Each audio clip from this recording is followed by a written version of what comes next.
pandemic got us into a reflective space and made us look inward to see what we can do for the world at large. As a self-expression coach, I became a catalyst for women and started Vani, a one-on-one coaching program for women on finding their voice, to speak up, to be visible. As a storyteller, I spotted there were many ordinary people amongst us leading extraordinary lives, making a difference to the world, and they needed to be heard. Thus was born You and I with Rashmi Shetty, where amazing personal journeys with their uniqueness and individuality are showcased. A reaffirmation of the fact, open your eyes wider, the world is far more beautiful when we acknowledge the presence of both you and I.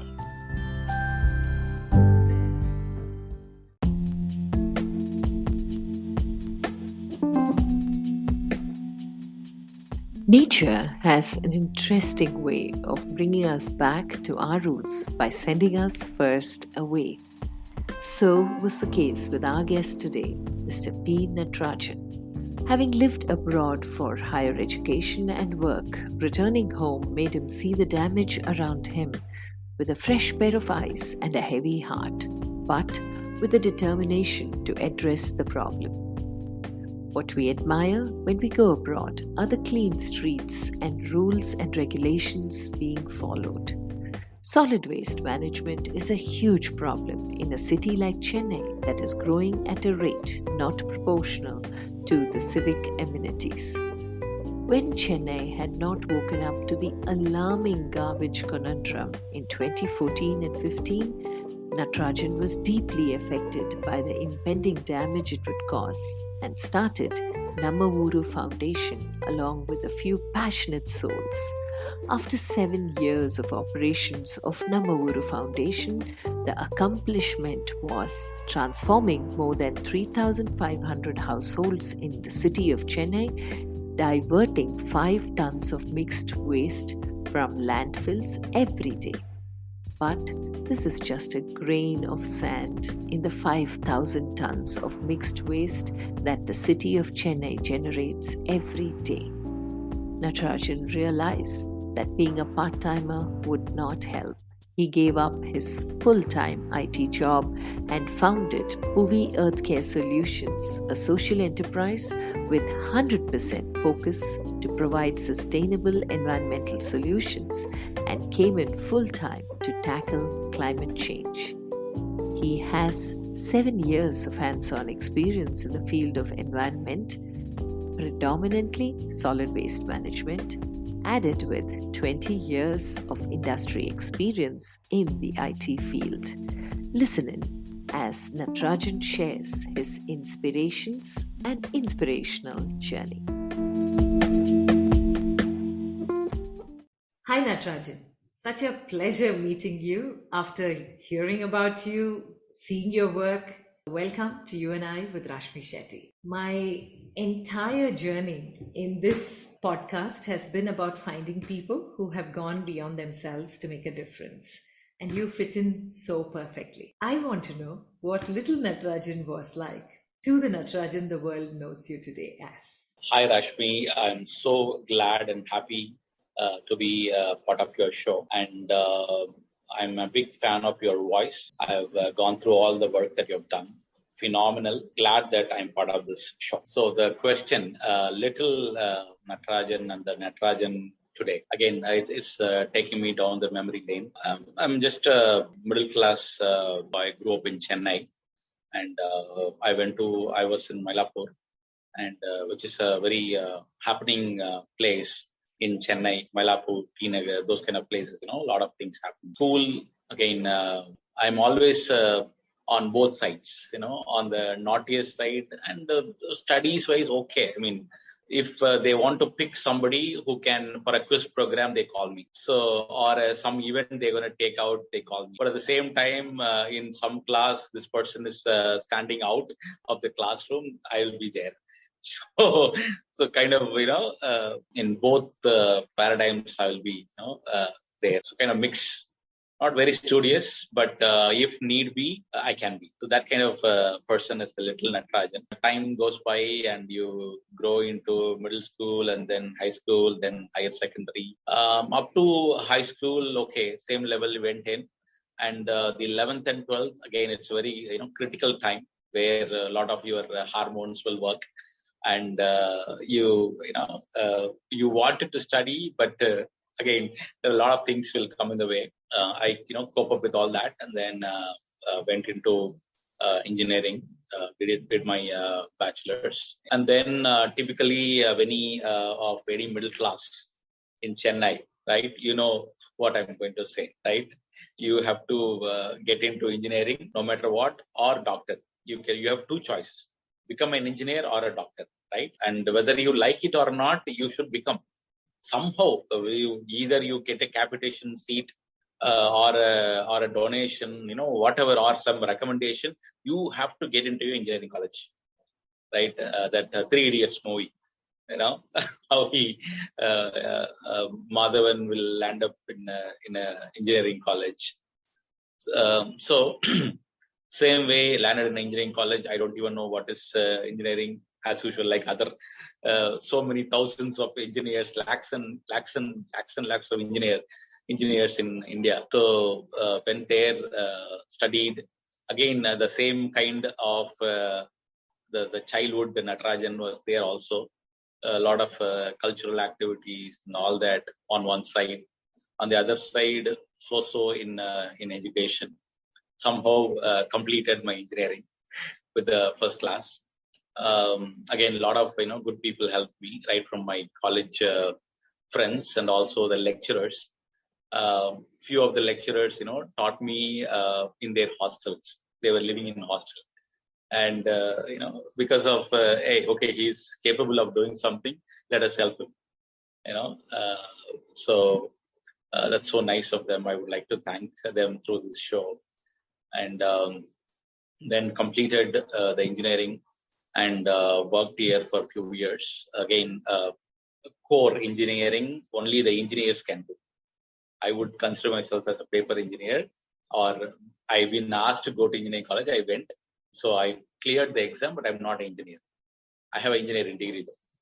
So, and only the real engineers will get the core engineering jobs. The alternate option for the paper engineers is IT. So you learn a software, language, and you get into IT. So I'm no different than the majority of the public, which graduated in around 96 to 2000, 2000. I think 2005, 10, that was the scenario. So finished my engineering, got into some IT courses, and got the IT job. So the next step is you have to go to US. So at least any abroad country, but the primary target is US. So again, all the thinking, a lot of my college friends, they did the GRE, TOEFL, and then I would say some of my friends, and went to US to study. And some of them got into, because of their entrance marks and the test, the bigger companies will have, they all could score, and and they didn't have any arrears, so they were qualified to go into those companies. Then I was thinking, okay, what is my role? I don't have a degree without arrears. I had arrears and then cleared them. And again, I have the IT course. So what do? There is another option is you can go as an experienced candidate. As a fresher, you cannot get into the market. So because if you want to go as a fresher, you need to have 75% and above, and you need to have the don't know arrears. Okay. So I worked in the same institute where I studied the computer applications. I learned Oracle and Visual Basic, and then started teaching there. Right, pretty much I lived there. Go in the morning, come the night when they close the door. They said, go out. We have to close it. So living there pretty much during the day. So they wanted a faculty, so I was available there. So they took me, and I was teaching there for about a year and a half, two. And then I realized that it's time to move on. Started applying with an experience that I got. Now I can speak fluently because of the teaching experience that it gave. I'm able to talk in front of people, and that has given a lot of confidence in the subject and also in talking to people. So got into the companies, IT company, and then the next step, going to US. So again, started applying for that and got that one too. So went to US to work there about for a few months, I would say.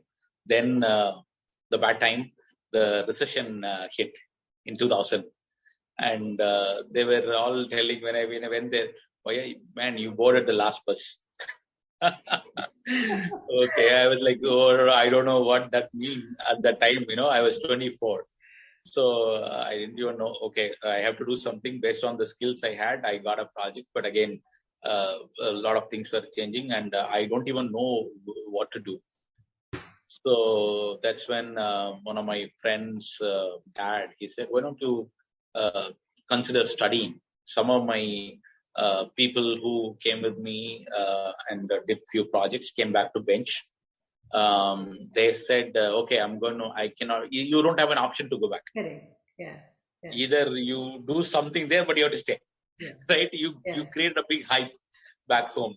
So some of the friends who were in the bench with me, they they started working some odd jobs, working in a petrol bunk or a store. Then I said, and some people were telling me, no, if you go that way, then you lose all your skills. You cannot come back to this field again. That was running in the back of my mind. So I said, started applying for the universities to pass this recession time in a college. And at the end of time, I will have a college, right? I will have a master's degree. Yeah. So that seemed to be a better option. Did that. Did that. Oh, Yes. So you were not a bad student after all then. You know what? That's the same thing. Actually, whatever I did in the bachelor's, the same thing only I also did in master's. No different. Almost, got the pass mark. No, that's okay because studies in the US is different, no, compared to India. That is true. Yeah. Again, not by choice, by the way. This is also not by choice. You have to stay there and at the same time use that time for to pass the session. Yeah. So completed that, and again I worked very hard because again as an average student I didn't get any funding to study in the US, so I need to pay the tuition from my pocket. So I didn't have any money left. Correct. So I had to use my credit cards. Luckily, I worked for almost a year actually. So I had that little money, and then I had my credit card. So I used the credit card to pay the tuition fee. Then worked there, as a part-time jobs, and then to cover the expenses. After that, again I got the job back in IT again after finishing, and then completed. The pay back the loans, then started working. That's the education story. And the little Natarajan to Natarajan today, it's a different thing. I only told you the half up to 30. Up to that postgraduate Natarajan. Yes, so 28. Now when you look back, Natarajan, yeah. for this boy who was literally outstanding, and making sure that you're in and out of classes, but then there for extracurricular activities, above average in studies, doing well, went on to do engineering because only 2 options were available. You finish your engineering and then you move to the US. Like, it's typically the steps everyone in India took, especially south of India. This is the step. US is the ultimate dream. But time was not in your favor, but it was in your favor also in a way because it made you reach the US and then recession hit, right? So there you were again pushed. You went ahead, did a master's on your credit card loan, and completed your master's and worked in such a way that you repaid your loan, got a job. And now when you look back, what was it that was driving you through and through once you finished your engineering? Was it again herd mentality, everyone's going to the US, so I should also go to the US? Or for somebody, you said, I just passed my engineering. What pushed you to the US? Because that's the next dream everyone had. That's why you went to the US? It's not about the herd mentality. It's about how the family, everybody feels. They feel. I want them to. I want my parents to feel proud about me. Proud. Yeah. So they were like, I want you to come up like somebody. Okay. That is, my mom always says, if um, um, if you are born as a human, you have to become an achiever. Okay. So that always in the back of my mind running. So I have to do something. So that something is what driving all that. Wow. And also when I was in US, especially struggling with the financials during the college, a lot of my friends helped me to, sometime you cannot pay the minimum balance. Correct. Yeah. So the guys who worked with me, actually only one friend actually. So he always helped me. His name is Lakshman, Yeah. and he's still my best buddy.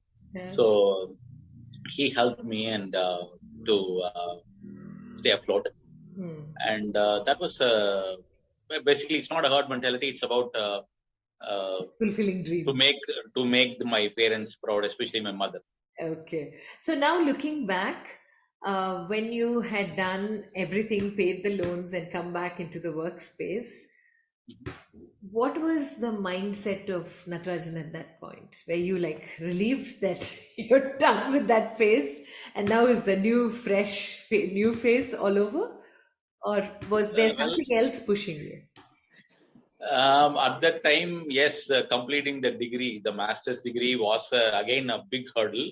Yeah. But I chose that. So I don't have a choice. I have to finish it off. So I finished it after all the struggle. And coming to the job again, the luck is not in the. I don't know whether you can say it both ways. So the core again, what I studied was electrical engineering, focusing on networking and switching. And again, the hiring freeze was there in the companies that are in that area. So I have to again come back to IT, which I know of, which I used to work with. So again, I joined a IT consulting company. Again, that's for good actually. That company again focusing on some of the niche things during those days. I was into Oracle Labs, so they trained me on that and then put me on projects. So it is like though you are experienced, you are not experienced. You don't have the experience on a particular job or particular skill, vertical. So you have to you have to act like that you know things. I'm experienced. I'm 20, 18, 28, 29, 28. But this particular vertical, I'm new. I'm just learning the ropes. But you go there as to work in projects, and again, where people will be experienced, they'll be talking the jargons which I have no clue about, but I have to act like as if I know things. So then come back and then look what is that he is talking. But that's how it is. You go with the little experience in that space, and it's a learning. Then I learned that tool, and then started working. But then it become maybe after one project, I become more comfortable, and I think the third project, I'm the most sought after consultant. Wow. And they said, no, when my employer said, I'm going to pull this guy out to place him in another project, they said, no, we want to keep him. Wow. And I was there for about 2.5 years in Cleveland. Again, see, it's about experience, right? You just work on it, and then you work with people. If they like you, then that's about it. then they want to work with you, and they want you there in the team. Yeah. So, and again, after that, project after project, I've been going all around US. The maximum I lived was in Wichita, Kansas, where I did my master's. And another place is the Cleveland, Ohio, and then the Dallas, Texas. These are the three places I lived along in US. But again, here and there, 6 months, 3 months, short-term projects in Chicago, in Atlanta, like that. Traveling was there. Okay. That was, going on. Okay. And what was Natarajan completely lost in what is happening, or grateful that all was happening? What was your state of mind? By then, Huh? I think the state of mind was a sense of accomplishment. Wow. Because You still because have to of the make your struggle. mother proud. Yeah, and yeah, that is one thing. But the struggle that you went through, but finally it all paid off. And but for some people they get it easy. For some people they have to work really hard to get wherever they are, going. In my case, it's a second. So each and everything that I have to really work hard to get that. And the by that time, as I told you, I'm the most sought after person in the team. That was a kind of a feel good factor. Okay, I've done something. Yeah. I've So done something. Natarajan had Accomplished. arrived. Yes. Natarajan had arrived. Yes, I accomplished something. Great. So how long did you continue to stay in that position of being in demand in the US, and when did you move back to India? For about 7 to 8 years, I was doing the similar kind of consulting roles in the US. So it was like, okay, I was making a decent money, and things were going okay. And that's when my mother got sick. So the next episode is, coming. And during that that stay, though I was doing all these things, but for some reason I couldn't connect with that country, with the US. Like something was missing. The reason is I want to again go back to the bachelor in engineering. That the strong bondage with India and Chennai. So this, I think we are in second year or third year in engineering, or I think second year. The seniors, one of the senior, he came and called the junior people. We are the junior guys.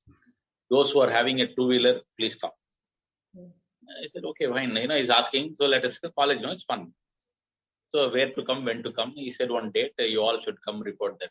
We don't even know why he's calling. So we all went. Then actually after going there, we realized that it's an election rally. So this guy's brother is contesting as an independent candidate in a constituency in Chennai for a MLA ticket. And he wanted to, he was going on a road show. And he wanted vehicles, no? So that's how they pull the vehicles. So they put a flag and then the symbol and all that in my vehicle also. Everybody started driving. That is when I realized the real Madras. By the time it was Madras only, now only Chennai. So the parts like the real slums, that is when I noticed. Till then, I didn't even know that such place exists. So, we go to home, then college, school, like that, we go to relatives' house, that's all. We don't go on a self journey anywhere, especially the places like this.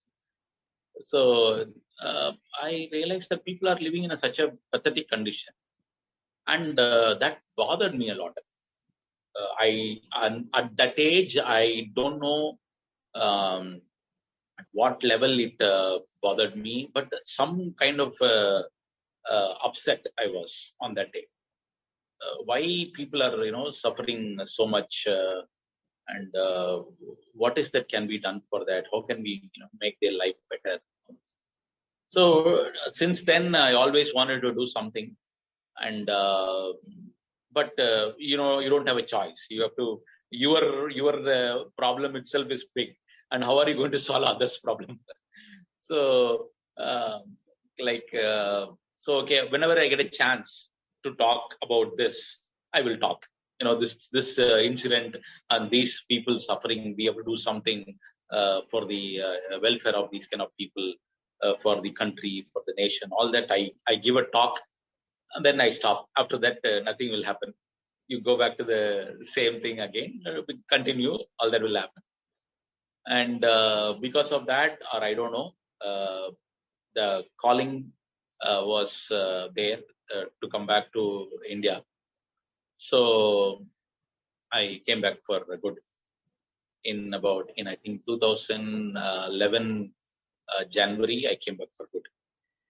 The calling of something that happened in your second year engineering, you realized after so many years, when you were at the top of your career, you had arrived and you still felt something was missing in the US, and that calling brought you back home to Madras. Yeah.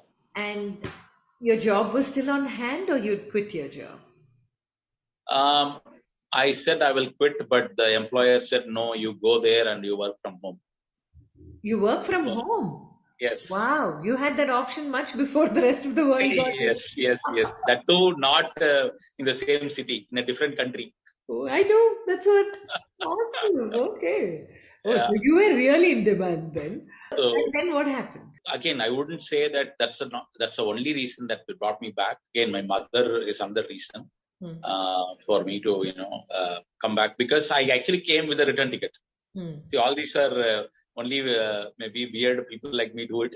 I have a return ticket on January 18, 2011. And my mom got sick on January 13, 14 time. Okay, and I have to admit her in the hospital again. She's not well, all that. But again, I don't want to. She got discharged before the 18th, where my return flight was. But maybe 16th or so, she got. I brought her back. But for some reason, I don't feel like going back. When seeing the situation like this, I don't feel like going back. I called, but again, the call is coming from there every day. Are you, you have to leave. So I said, at least I want to postpone this decision. So I said, I need another week. What? Man, here there is something serious going on. And by relying on you, I positioned you in a project. So you have to be here. Okay, I'll be there in a week. So after a week also, I couldn't make up my mind to go back. So I said, I'm not coming. The employer was really pissed, and he was feeling very bad. But again, he then the work from home option came. So that is when I got continued. Again, I was here settled in Chennai then. But again, even that it's not. Something is missing again. So you have a job, you sit at home, and then you can work till maybe 1 a.m. in the night, then you can sleep. You finish the deliverable, and then you sleep at 1 a.m. Nobody's going to call you after that. So it's comfortable. Again, the second year incident that cannot let you stay in a 8-hour job or have a job, safe job, and get paid, take care of yourself, take care of the family.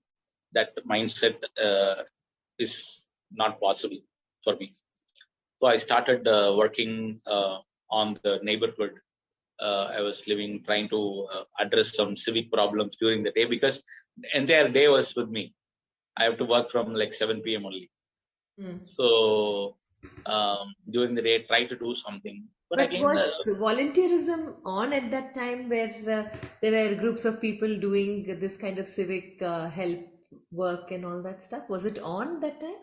yes, very much, very much, because there is something called RWA, Resident Welfare Associations, which will be formed again by the volunteers only. The residents of that area, they all volunteer. Yeah. And so I was trying for something like that, and then that was dormant. So I have to activate it and then start working on it. Then worked on it. Then again, it was not yielding any results. Like, something is being done, but nothing tangible or nothing big. Yeah. Okay, life went on like that for some more time. And then only another serious problem came in. There was a two big dumpsters in the street corner of where I used to live. And being an office bearer in the RWA, then I need to work on it to move it. So it is not that easy. It was not that easy actually, because there is a transformer as well. So the transformer also should be moved, because if there is a transformer and the dumpsters, how that situation will be in India. There was a school also in the same street. So children need to walk on that overflowing garbage, and again, it was a serious problem that we need to address. So we went to TNEB, the Tamil Nadu Electricity Board, try to give petition to move the transformer from this place to another place. They said it's going to cost money. There is a cable cost. There is a laying cost. There is a shifting cost, transformer cost. Who is going to pay for that? Well, you have to pay for it. I said, no, nothing doing. We don't have the money for that. It went on like that. It was a 2-year battle to move that transformer and then move the dumpster, so that the S-bend, we famously call it in our area, that got cleared from the garbage and also from the transformer. That time only I realized this trash is not just a moving business. It's a much more serious issue. This was, I'm talking about sometime in 2013-14 time. So then I started working on it, started gaining knowledge, go Google what is happening with trash and go watch YouTube. A lot of people online from various places, cities, then got inspired with the various people working in that space. From Bangalore, Vani Murthy, I'm sure you know of her. Oh yeah, she was one of the guests on the podcast, one of my first guests. Okay. So her videos and all inspiring to me. Okay, we need to work on this space. I need to gain knowledge and start talking. Then I started going out and talking to people to throw differently, segregate, and all that. Again, I didn't form any organization by then. As an individual, I used to go and talk, and then whenever receptive, were people, because I don't think segregation had become a big term for people to take it seriously, right? Yes. 2013-14, nobody was talking. Very few people were talking segregation. Yes. Yeah. So were people receptive to what you were saying? Not at all. They were like, why are you talking all these things? You don't have any job or what? That was the kind of replies you get. Or sometime what happens is during the Independence Day celebration, they will have a day-long celebration, and there is one slot in the afternoon post lunch, like 3 to 4 or 2 to 3. Sir, இந்த இடத்துல பேசுறதுக்கு யாரும் இல்லை, can you come and talk? So they're just filling the slot with my time.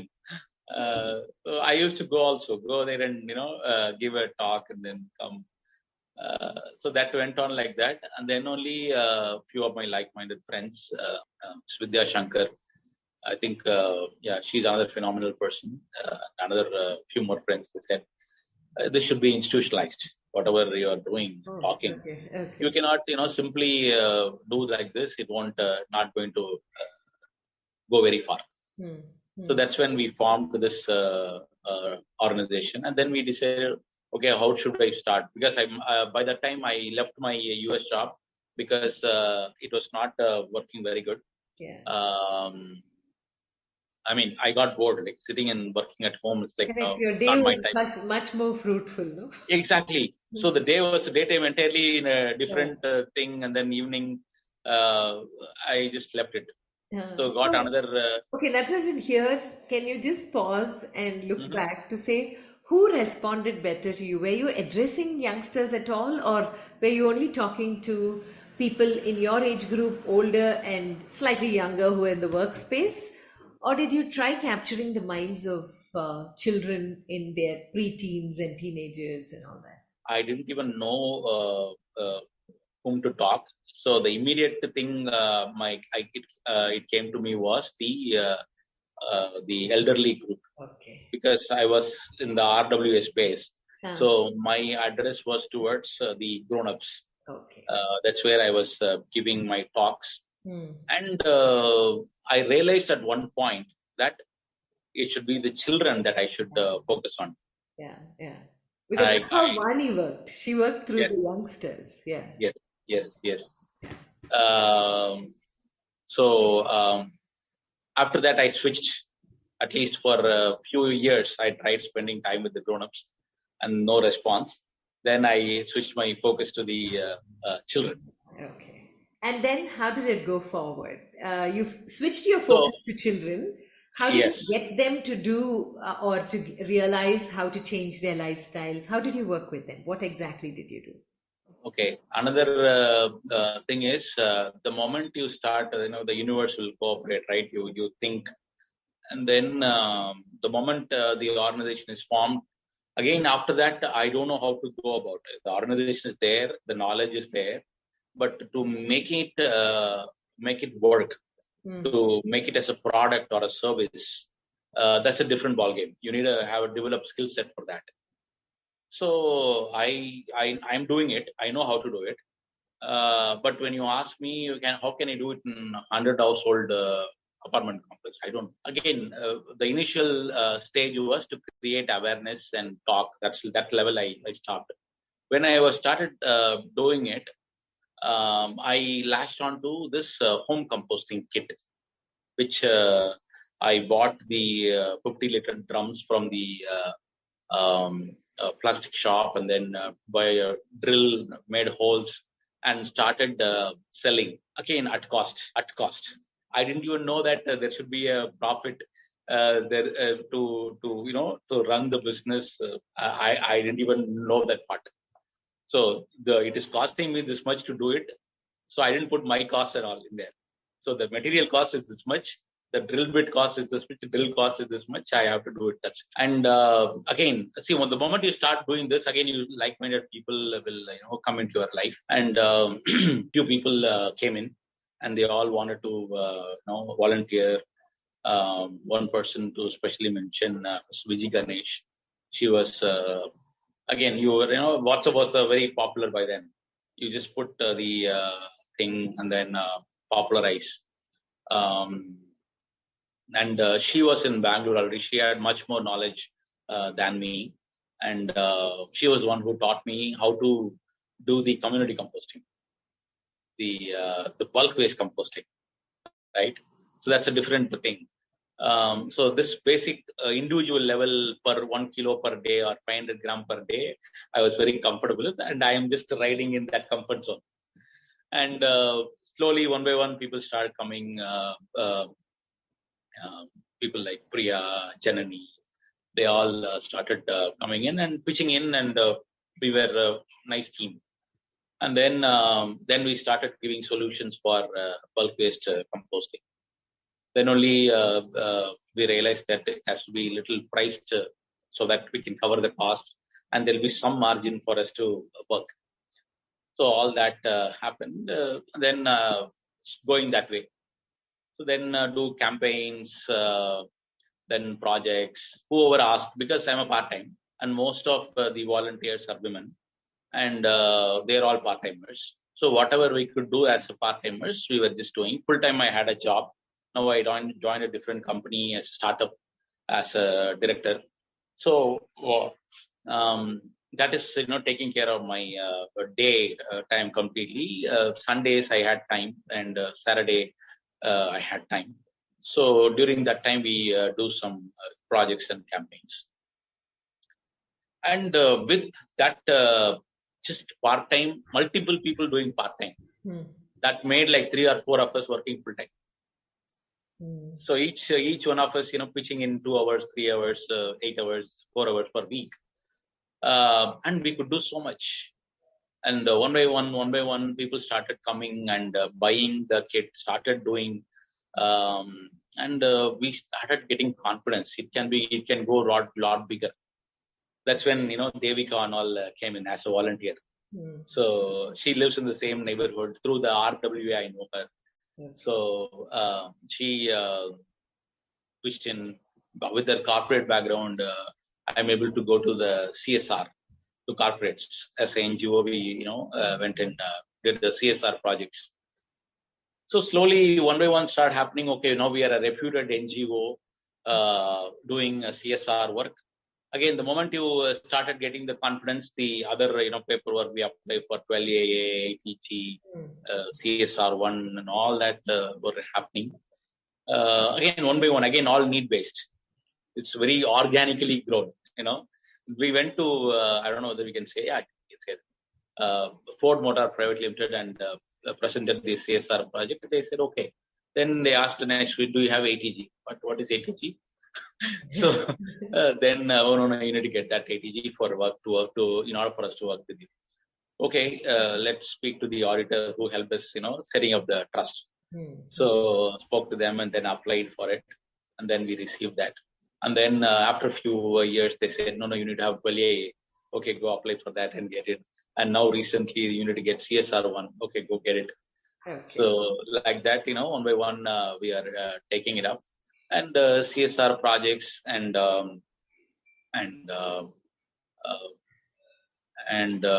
yearly programs where we were so happy that we were able to come up with the narrative. What should be the standard that solid waste management space should follow?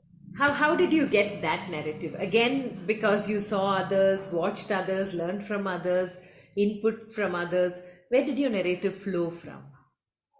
Again, a lot of reading, a lot of watching videos, a lot of talking to people from different cities, mainly Bangalore and Vani, and then Vijay and Vani were friends. So I get to meet Vani and then following her videos and work and all that. So automatically, the more and more you think and you practice, again, it's a different city, this is a different city. So a lot of things we customized, right? So the same model won't work here. So customized and presented it. And again, those who are very keen looking for a solution, they came and adopted. And some of them came in as volunteers. Most of them, okay, I'm happy managing my waste. Fine, you go to it. Okay. And that volunteer model was, helping us to turn 3,500 household into a near zero waste household in Chennai city in about 7 to 8 hours, 8 years of work. Okay. Yeah. Okay. And your main social media platform was Facebook, or was it just house to RWA talks? Okay. RW talk, again, we figured that's not going to work and then we stopped. So in 1 year, I figured that it's not going to work. So it's mostly social media and WhatsApp. So we send it to a few people. We recorded that as a video. It's become really soft. So the Facebook was the good primary social media platform, and WhatsApp. Okay. Like whatever we do, we record a video and then we push. And what one thing is, I went to some people, initially when we started this, those who know of me, I've started this. I want your help. Okay, look, what is it you're going to do? I said, this is what the solid waste product.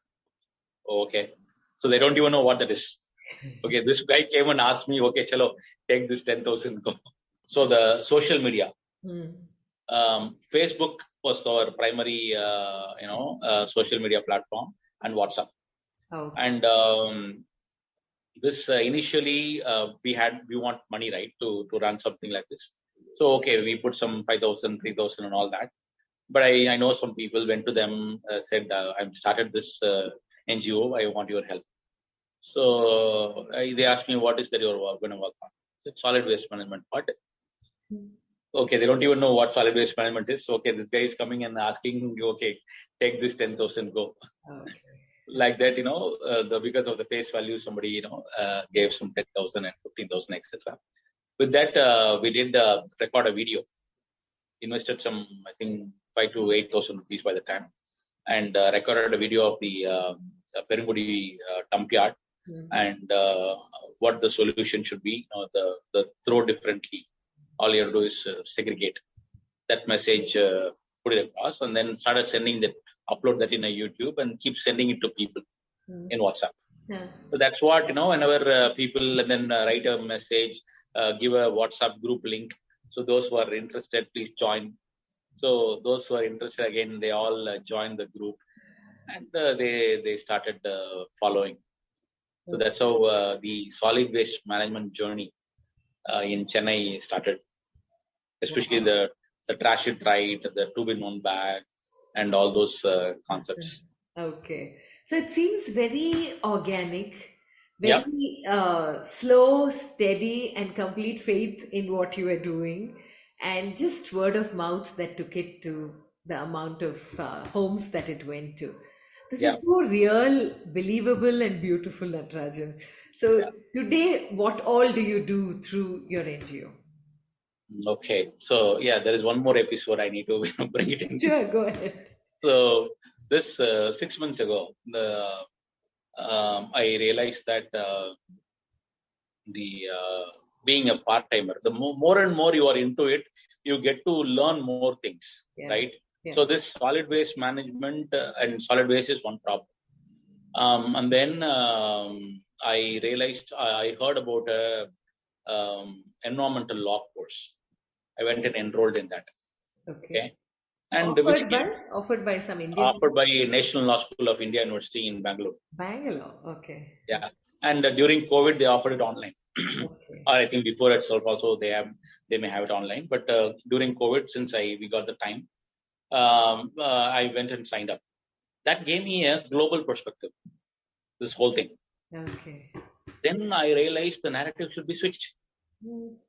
You cannot talk solid waste management anymore. The problem is much more bigger. Correct. So climate change is what is happening. Yes. And all the other things are tied to climate change. Yeah. That's when I switched the narrative to much bigger, thing. Like put the climate change in the center. And one of the causes for the climate change is the mix of solid waste. Now let us talk. Okay. So put the so that suddenly the solid waste is people don't want to talk about it. Yeah. They don't know. Okay, do something. Don't talk to me. I don't want to even see it. I don't want to even hear what you're doing. Don't bring me all that beats. So throw that. Yeah. So the narrative, since the narrative shifted, and now people are willing to listen. See what I'm saying? Yeah. So give them what they want to hear. Yeah. Maybe underneath you have your message. So that is something that course gave me. And how did your law course give you that? Because they had papers, one on biodiversity, okay, and then international law on environment. Okay. Right. So those kind of things, I didn't even think of those aspects. Our focus was very narrow into solid waste, 4 types of waste, this composting, recycling, all that. Yeah. Whereas this course gave me the bigger picture. Yes. And I brought that bigger picture and then, how do I put it? The simplified into the narrative. So even recently I sent a video, created a video and shared it in YouTube. Take the icebergs, glaciers melting, and then the heavy storms, and then wildfire, and then connect all that to the trash you throw. So directly tying climate change and solid waste management. You are contributing for the climate change by throwing your waste. So really, I don't even know that. See, now you know. Start trash it right. This is how you do it. I showed that also in the video. Okay. So that perception, that course gave me, and then I started brought it to my narrative. Then after that, since my thinking changed, I'm talking about last 8-9 months. Okay. Then I realized that after working for almost 7 years or 8 years almost as a part-timer by running an NGO, we could only scratch the surface. Yes. Like 3,500 households. That is 3.5 tons. Chennai is generating 5,000 tons. Where is 3.5 tons and 5,000 tons? Yeah. It's like not going to do anything. Yeah. You may say I am doing all these things, but if you look at it in numbers, it's nothing. Yeah. In Tamil, they say, "Kadalla perungayam karacha mari," they say. You know what does that mean? Yeah. In a ocean, you take the asafoetida Yeah. and mix it. What effect it will have? Yeah. So that's the effect. That's when I realized, I have to come full time into this. So I left the other job also, and then said, then a lot of my friends said, you should, focus on going as a CSR head in some company. That'll be a good fit for you. Or go become a program manager. You have all the necessary project management skills and everything. But again, I thought things will not be in my control. Yeah. Whatever they say, I have to do it. Yeah. Again, there is no point in doing. And after knowing all these problems, if I don't work on it, then it's not right. That is something was telling me. And and NGO's role is only, to some extent. Yes. If you really want to do some serious impact, then money plays a major role. You need a lot of funding to make things happen. Again, CSR grant, it is in the corporate companies has to decide whom to give, what to give, how much to give, all that. Yes. Okay, this is another issue, because we take a project for 20 lakhs. They say, I have 1,50,000. What can you do with that? Yeah. Excuse me. So the impact will be very less, and you can also, there is not going to be tangible. Go create awareness out there. It doesn't make any sense. So I thought, okay, let me start a company to make money, and then money making also, providing this as a service. And that's when PUVI Earth Care Solutions was born. Then very nicely, they both differentiate. Again, I would say universe is making me ready for this. The 7 years I worked after leaving my US job, the IT job, and 7 years in a startup, it's a tech company. So I gained the edtech knowledge of framing the course, putting the courses together, delivering the content, and all that. And but we were in a different space, the e-learning and all that. Who want to learn solid waste management as a course? Come on. Yeah. Now only all somewhere it is happening. That too in some places, not in many places. Yeah. Right? Yeah. So I at PUVI, I did another subdivision and call it as PUVI Academy. I came up with a course. Again, not solid waste management, climate change and solid waste management. Okay. How these two are tied. And all the ground level experience I brought into the course. And those who sign up, now it's the third batch we are running right now. Those who signed up, they all, able to connect, because the videos, the narrative, everything comes from on the ground. I take videos of what is happening, and I teach that in the class. So that has been a big hit.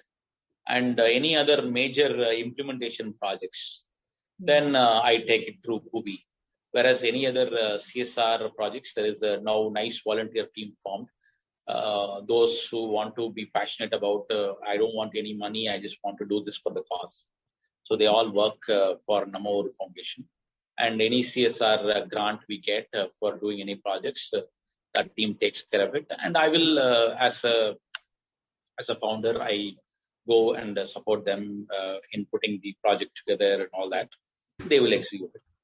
And I focus on PUVI Earth Care Solutions with the courses and also implementation projects. Because the moment I came in full time, you don't believe, the 3.5 tons per day we were, we were diverting from going to landfill, right? 3,500 household.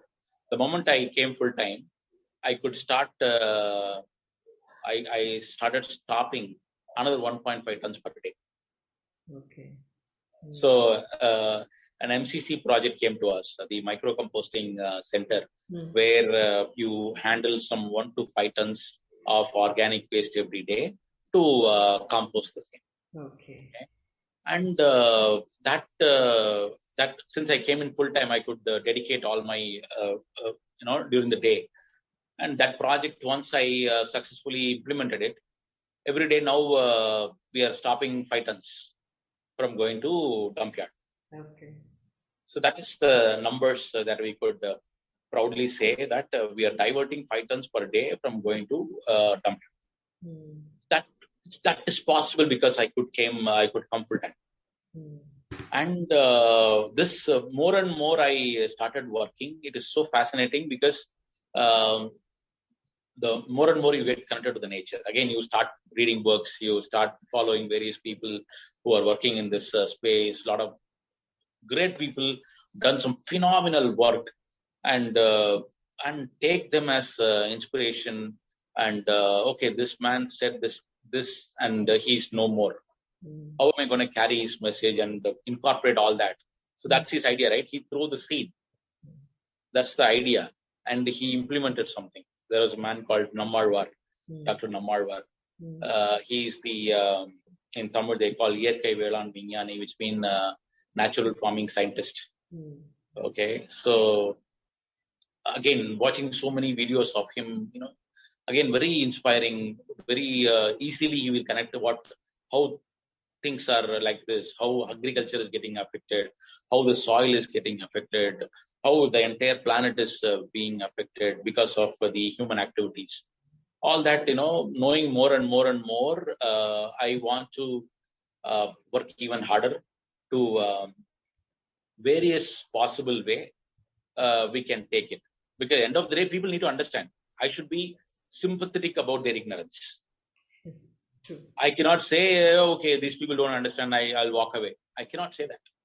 I have the responsibility, I have taken the responsibility of educating because they are my people. I need to make them understand. That's my job. I know that they don't know. And it is my job to teach them, inspire them, and make them adopt. And they will start following, and we'll have a wonderful planet. So that's what every day it comes to me. Whenever we go, sometimes the team get ejected. See, we are giving you this wonderful project, but proposal, but they're not taking or they're delaying. Yeah. All that will come. Okay, or fine. That's how it is. Let's accept that and let's work on. If this is not working, let's move on to other. Other is not working, let's move on this side.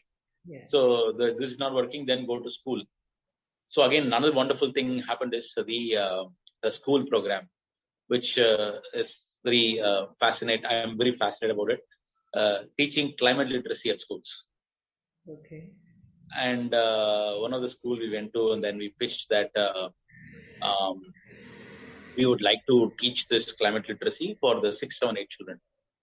Then the school said, why do you want to do only 6, 7, 8? What about third grade onwards? Wow. So that's even better.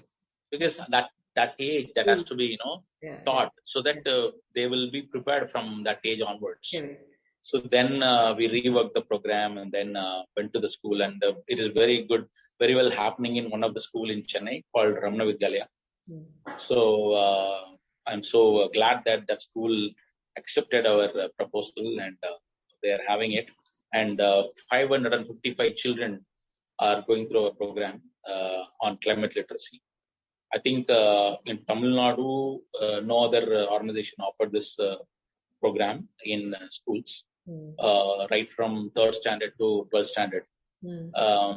And we teach completely end-to-end, right from climate change to what is that they have to change in their behavior day-to-day in their life, so that they become the sustainability practitioners.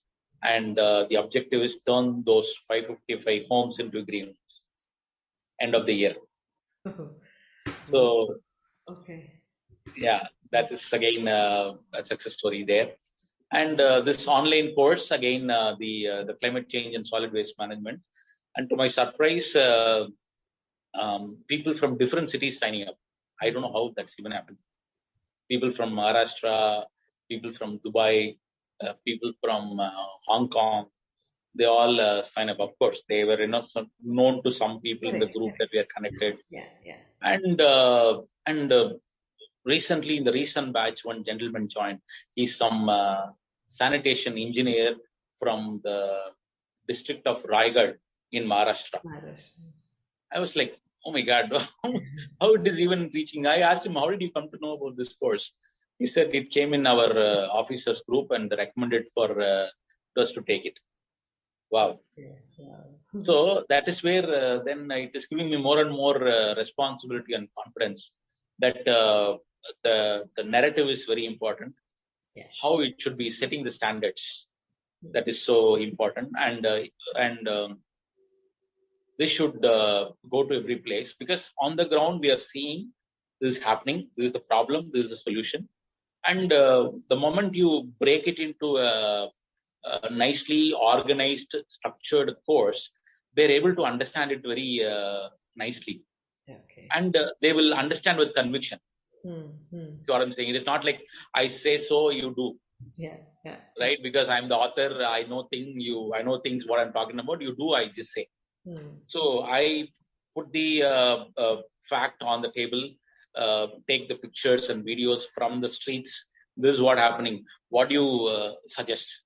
You've been hired as a consultant of a city corporation. What do you do? Okay. Then I will get the answers from them. Then we proposed what this was the solution. So those are the two things coming from PUVI. Is again, PUVI means earth in Tamil.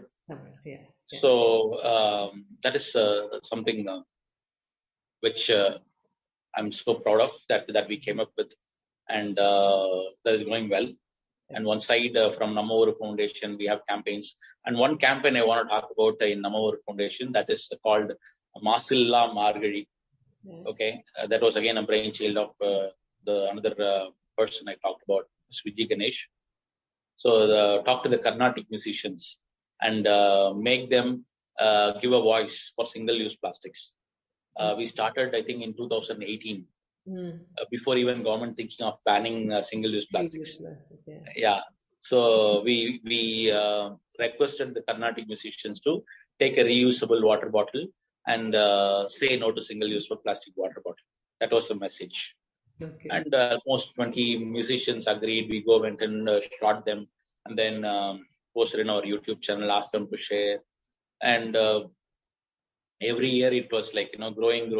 Now it's like we completed 4 years. Now this Margari, it's going to be 5th year of Masilla Margari campaign. And again, this year we are planning to do it much more bigger than the last 4 years since I came in full time. So the magic happened after you moved in full time. Yeah. Wow. So that's a lot. That's a lot of work that you're doing, and the pride is very evident on your face, Natarajan. Thank you. It's good to see that when you get down to do and work for a cause, you find the bigger reason behind it, and then it gets a different direction, a new dimension. This is amazing work. So, is there a volunteer list that you'd want to dedicate the entire dream coming to reality? Yeah. Actually, the list is very big, and there are a lot of people who came and contributed, because such a huge task, no single person can do it. Always the team can get this done, and a lot of volunteers. I name a few. Like I told you, Vijay Ganesh and Priya and Janani and Kavita recently, who is putting phenomenal efforts in making things happen. Then Renuka, Bhuvana, and then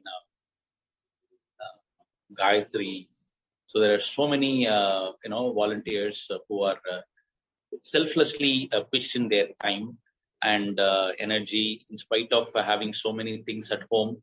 They see, for men it's easy to come and volunteer. For women, they have a lot of things at home which they have to wrap it up. So they wrapped, they took care of that, and also they came and gave time.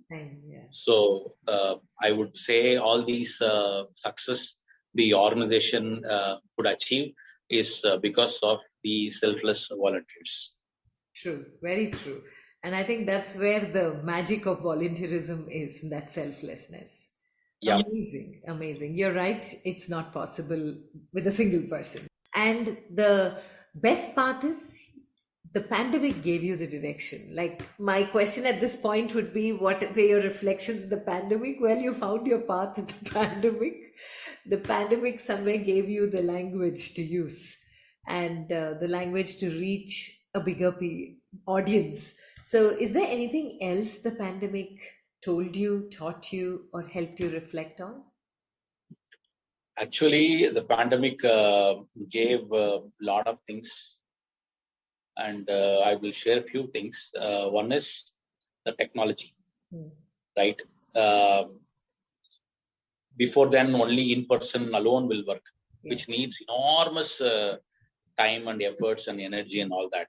yeah, And whatever supposed to happen down the line in another 10 years or 5 years or 10 years happened in like 6 months, hmm. right? Every nook and corner of the country is now having a smartphone and having a Yeah, app, and they are attending online classes. yes, That is something which was very fascinating, and that is what made me do all immediately. We latched onto it. So the pandemic, again, the technology is one of the yeah, important thing, I would say, it may take away. um, and that, again, since we are in the same space, we are able to relate it better. yeah, So anything can go upside down, yeah, yeah. right? And this climate change and the way we are polluting the environment, it's not no different.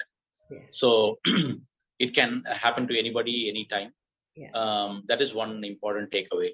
And the technology, again, we quickly latched onto it and started doing the programs, reaching out to people, bring them on board, and conducting webinars and panel discussions and all that. And personally, another thing happened, which again, this may be I would say, for the listeners, it could be a um, takeaway. I started playing violin mm, since the pandemic. okay, So I used to learn it during the childhood, and then again stopped, whatever reason. And again, because of school, college, AO, all that, and then we didn't have the discipline mm, of do this, do yeah, this, do this. yeah, Nobody taught. So um, I left it. But I carried the violin all day because my grandfather was violinist. So I carried to the US and tried to learn, taking musical lessons also from there, from the music college, the same university. All that also happened on the side. Okay. But again, I never took it seriously, started playing or anything. During COVID, I started playing, at least watching YouTube, some play. I try to move the fingers and all that. And then I realized that I should take some formal lessons. mm, I reached out to a teacher and started taking lessons.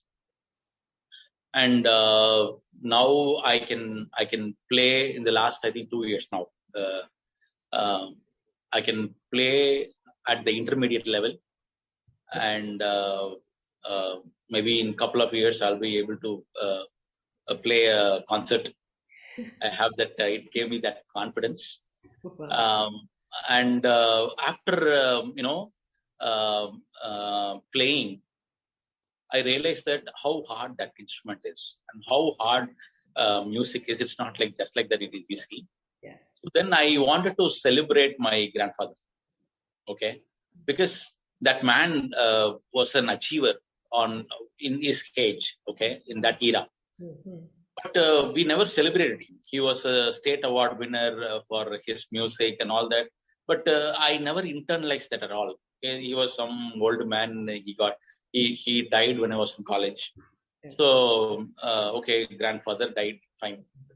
Uh, but and luckily his violin came to me because I started playing in the early age. So that violin I picked up and started playing during this time. Then I realized, oh my God, such a hard instrument, and how hard he would have played yeah, to come to that level, to get a state award, winning all that. Oh my God, man, I need to. That's when I realized it's not that easy, and I brought some discipline in me, and then started practicing every day. And even then, it was so difficult for it to get the thing going. So I wanted to celebrate him. So I started a sabha on his name. We conduct programs, concerts during Margari season. Yeah. So that Masilla Margari again coming back, but this time in a different role. So we went to the Carnatic Museums and asked them a video. Now I am on the other side and giving video. So we went and did it in our hometown concert again for 2 days, 2-day program. That went really well. And the second year we are gearing up to this year's Margari. So again, during pandemic, anything is possible. All you have to do is put your mind into it. Yeah. That's all. Yeah. The moment you put your focus and mind, automatically energy will flow. Yes. And things will happen. Whatever it is, you want to become a guitar player, you want to pick up a hobby or a skill or anything. You just have to make up your mind, put some energy behind it, and automatically things will happen. It's like magic. Wow. So it's all about purity of intent. You put it out there with that purity, take the first step, and the rest will just flow. So, and also there is one more thing into that purity. Okay, why I picked it up and started doing, because people, when you talk raw solid waste management, they are not, it's not very interesting. It's a boring subject. So I want to bring art into this. Okay. I want to become a musician. Through music, I want to convey this message. Right? The climate change and sustainability and solid waste management. Because if I again go and talk to a musician, go talk about sustainability, he may not have the wherewithal or she may not have the wherewithal. And it may not, the same thing, whatever I want to communicate may not come across. So it should be me. It should be coming, from me. So there is a little, interest there to convey the sustainability message through music. This is even different, and God bless you for whatever you're planning and dreaming of. I'm sure your grandfather must be very proud today. And as we move and segue into the last part of the conversation, 3 life lessons. Natarajan, you've given us so many, but 3 life lessons for sure that you follow and want to leave us with. I don't know whether others can. I'm trying. I wouldn't say I'm perfect. I'm trying to be more disciplined. And anything you do repeatedly, you will definitely become an expert in that. Anybody can become anything. All you have to do is do it again and again and again and again. There is no shortcut. There is no shortcut at all. Keep repeating, then you will get it. If not in 6 months, in 2 years, definitely. So nothing can stop you from becoming that person. And then the third thing is the health. Again, I'm trying because the vitality is more important. Whatever you want to become, if you are unhealthy, then it won't allow you. You will not be able to do it. Your body will not cooperate. Your mind may be sharp like a laser and it wants to go. But if your body is not cooperating, then you will. There is no use. See what I'm saying? So that vitality, in order to have that vitality, then you need to take care of it.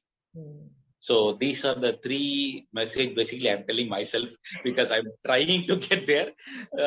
So I wanted to share it with the audience so that they can also start practicing these 3 things: discipline and repetition and the vitality in life. Yes, and I think all 3 are required when you wake up with a cause and live for a cause, where you're going beyond yourself to make a difference to the whole wide world. Yes, so thank you so very much, Natarajan, for this conversation. Honored to have had you on You and I with Rashmi Shetty. God bless you for all the great work that you're doing and give you more power and more strength to reach a wider audience, because this message, especially with climate change as the base, is the most urgent message today. And thank God you found the right words to do what you're doing. And may your tribe increase And may your volunteer group continue to do the magic they're weaving. Thank you so very much for this conversation. Yes. Yes. And thank you very much for this wonderful opportunity to be in your show. And I'm so proud to be in your show and looking forward to more such shows. Thank you so much, Natarajan. God bless you and all the very best. Thank you. Bye-bye. Bye.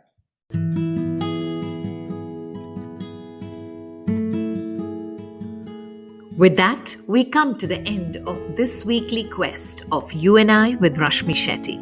Do let us know if you know people who make the world beautiful. Write in to rashmi.thethirdeye@gmail.com. That is rashmi.thethirdeye@gmail.com. Come, let's explore this amazing world together, both you and I.